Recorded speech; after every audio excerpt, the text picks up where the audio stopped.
1.6 billion Muslims fast for Ramadan each year. That's about 20% of the world's population. As you may know, I'm originally from Portugal, where only about 50,000 Muslims live. That's only about 0.5% of the entire country's population. So for this reason, I never had too much direct contact with Islam, religion, and culture. But this year, I moved to the UK, where Islam is now the second largest religion. There is an estimate 3.4 million Muslims living in the UK right now, with 1 million living in London alone. I wanted to learn more about Muslims and Islam, and so I set myself a challenge to fast for Ramadan for a week. This video was made to help educate people who might want to learn more about Muslim religion and culture and about my experience. It absolutely comes from a place of respect and willingness to learn and to practice an open mind. So as you may know, during Ramadan, Muslims fast for a whole month, but fasting doesn't just refer to food. So during Ramadan, from just before sunrise until just after sunset, Muslims abstain from eating and drinking, but as well from bad habits such as being disrespectful, cruel or selfish, smoking or vaping, gossiping, swearing, fighting, arguing, and from having sexual relations. Muslims pray 5 times a day, and for this week I will meditate at the same times of prayer. So these are the basics, but I didn't know much else about Ramadan, so I reached out to someone who does. I reached out to Asuni J, who is a Canadian humanitarian and activist for Muslim rights. Hi, how are you? In respect to the culture, what is the purpose of Ramadan in the Muslim culture? So Ramadan is for a lot of different reasons, and many people do it for different reasons. The main one obviously is to fast from food or water. We're sacrificing that to feel what the needy feel around the world. Because charity is such an important part of Islam, we put ourselves in the shoes of those who have nothing, and it's sort of like a form of sacrifice. The other reason is the spiritual cleanse as well. All these little habits, these bad habits that people might have, we might think we say little white lies without even thinking about it. Little things like that. We are much more conscious and aware of it during this month. Even scientifically or psychologically, habits can form within starting at 21 days. So within 21 to 29 days, you start to eliminate bad habits that hopefully will stick throughout, the entire year. It seems like it's a very peaceful, enlightening month. You just stop and you reflect and you try to be better. I think that's really beautiful. So what does a normal Ramadan day look like? I've had 2 different experiences in the West, in Canada and the UK, and as well in the United Arab Emirates. In Canada and UK, I would work full time. Basically, I just go to work, do what I have to do. During prayer times, we're very fortunate to always have a prayer room. And then when we get home, we prepare for the Ramadan dinner. So maybe we have neighbors coming over. During the pandemic, it's been a little bit hard. But typically we it's a massive feast. Sometimes when we make enough food, we go out to the neighbors or we give them sweets as well. And it's just about sharing our cultures with our neighbors. So especially in Canada and the UK, there's people from everywhere. So we just love to share. Back in the United Arab Emirates, it was very similar, but I think that you have more of Ramadan spirit. So like just in the West, we have like the Christmas spirit, you feel it. Yeah. It was always about neighbors helping out each other and feeding each other. For example, when I lived in Abu Dhabi, there was police cars going around and they would stop people closer to sunset, and they would just hand out cartons of food to everyone. And then the more wealthier families as well, they'd open their gates and they just have all the street workers, everyone coming in, so no one would ever go hungry, and there's always food. And they did this both for sunrise and for sunset, just to help people and encourage them also, for fasting for Ramadan. So I went to the grocery store and stocked up for the week. Then I began my challenge.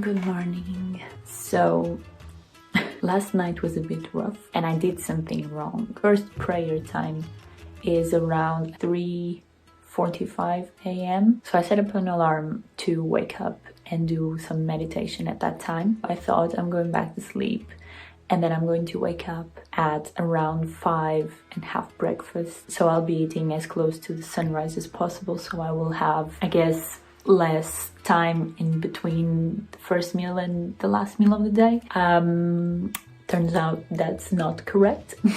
So it turns out that the time of the first prayer should be the last time you eat. So you should eat and then pray or meditate and then go back to sleep, and then the sun will rise and then you'll carry out with your day until sunset and then you eat again. And the reason for this is because actually the time of the first prayer is when you kind of see the dimmest, faintest first light of the sun in the sky during the night. That was wrong, but we live and we learn, and hopefully tomorrow I will do better. It makes me a little bit nervous because it's like I'm eating for the last time at 3 or 4 in the morning and then I can't eat until 8 at night. That makes me a bit nervous, I'm not gonna lie, but it's also better because I only need to wake up once during the night, whereas last night was just horrible. I woke up at 3:30 in the morning and I did some guided meditation for sleep, but I was actually not able to sleep.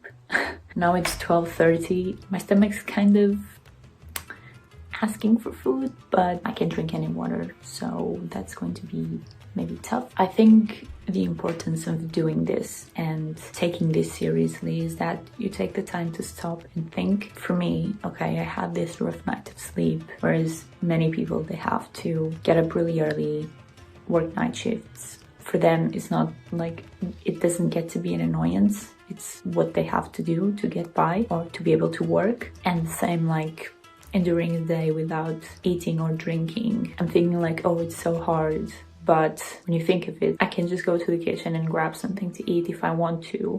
When in the world, there's people that they don't know when their next meal is going to be. Even previously in my life, I had times where, you know, I wasn't as stable as I am now. And there's people that go through so much.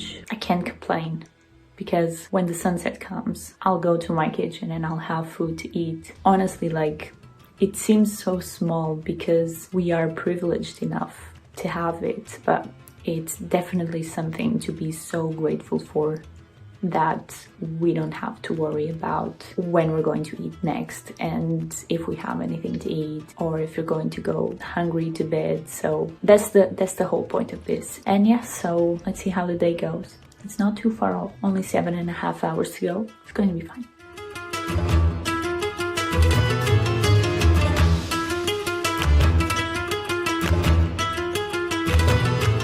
Man, because during the day your stomach kind of shrinks a bit. They are not eating for so many hours. I'm breaking the fast with just a few dates and water to just get the stomach used to having something in there. Man, I'm so proud. And now I have a little meditation and then I'm going to cook a mad chili just to watch.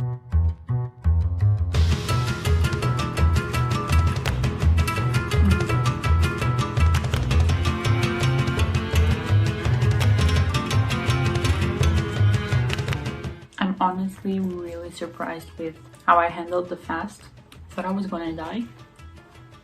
Actually, it's not that hard. I'm so grateful for this meal. Like I can feel my body just being like so energized right now. But to be honest, today is Sunday, so I didn't really do much all day. I'm curious to see if tomorrow it will be different because I'll be working during the day.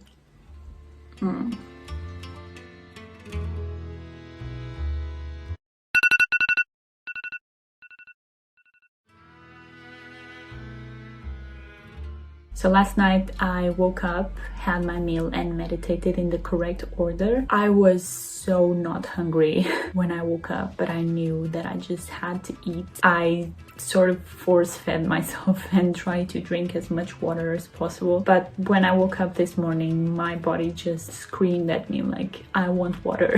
And I think that has to do with the day being a work day. I just figured out that my working days are very much punctuated by what time I eat. I usually take the chance to go to the kitchen, make a tea, have a few biscuits, something, as a way to take a break from work. And today I really didn't have any sort of excuse to take a break from work. So for example, now it's 1 o'clock. I'm on my lunch break, and usually my lunch break is a 1-hour slot that I always take in the middle of my workday to make sure that I stop and I have a break and I have my food. And today I just don't know what to do, but I'm going to be tough. My dinner is going to be super delicious tonight. I just need to make it until then. I can do it. I'll be fine.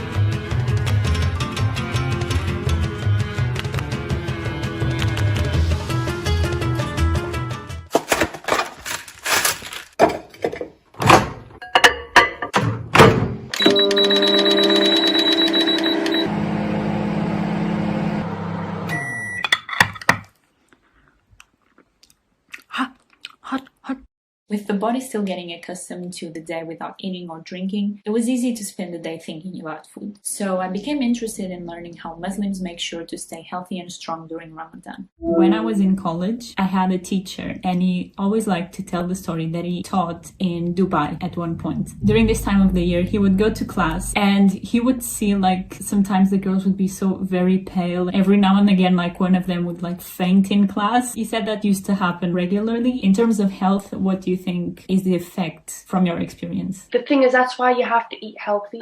A lot of times it depends on the culture that they're from. It depends on what they're eating as well, and the climate. So I was in the UAE, Dubai and Abu Dhabi, and fasting there was not easy because the days were actually much longer and it was extremely hot, and their local food was more saturated fats, more salt. Things here in the West close early.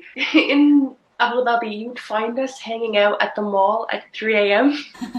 So malls would be open because it's Ramadan. A lot of people would not sleep at all. So what they choose to do is actually stay up all night to spend time with their families, to do their prayers. The way that people were there is a lot of times they were night owls. So they actually did not sleep at all. I think that they should have gotten maybe more rest, drank enough water. And again, it goes back to what you're eating. If you are trying to be more healthy conscious, so if you're eating things that are packed in, protein and fiber and more natural foods, then I think you might stay the same or end up losing a little bit of weight depending on what your goal is. Now, the complaint that I've had from a lot of my relatives is they actually gain weight of just the rich foods that we have, and then people end up overeating as well because they feel like they have to make up for the day. If you are sick, you don't fast. If you are pregnant, you don't fast. When you're on your period, you don't fast. Even if you were to, get into an accident and cut yourself or something, you don't fast. If you have also any conditions such as diabetes, cancer, any kind of conditions that you need medication for as well, you don't fast. It's just only if you are strong and able to. As the days went by, my body became accustomed to the rhythm, and it became easier not to think about food or drink during the day. It was amazing to realize the amount of temptations that we face every day, but for me, it became even more important to stay focused, practice patience, and remember the reason why I was doing this. I counted my calories for the week, and I realized that I was actually ingesting the amount of calories that I would eat in a normal day, but I was just doing it in the span of 7 hours. It's pretty much like intermittent fasting, but the difference is that you're spending the majority of the time that you're not eating awake. So when Aunt Susan starts bragging about discovering intermittent fasting and not eating during 2/3 of the day, just a reminder that Muslims have been doing this for 1300 years already. And here I am, completing 7 days of Ramadan. This was a tough week for me, but I learned so much, and I can only express my admiration and my respect for the Muslims who practice this every single year. I didn't know this, but inherently, Muslims are some of the most charitable people that exist. Muslims are required to donate at least 2.5% of their profitable wealth every year to the poor and needy, and many of them choose to do so during the month of Ramadan. I myself normally donate sporadically, but this definitely inspired me to make sure that I'm more proactive in donating frequently. This week I chose to donate 2.5% of my monthly savings to charity. It's definitely a habit that I think I would like to keep and continue. I hope this video taught you something. I definitely learned a lot. Thank you so much for watching, and to all of my Muslim friends, Ramadan Mubarak.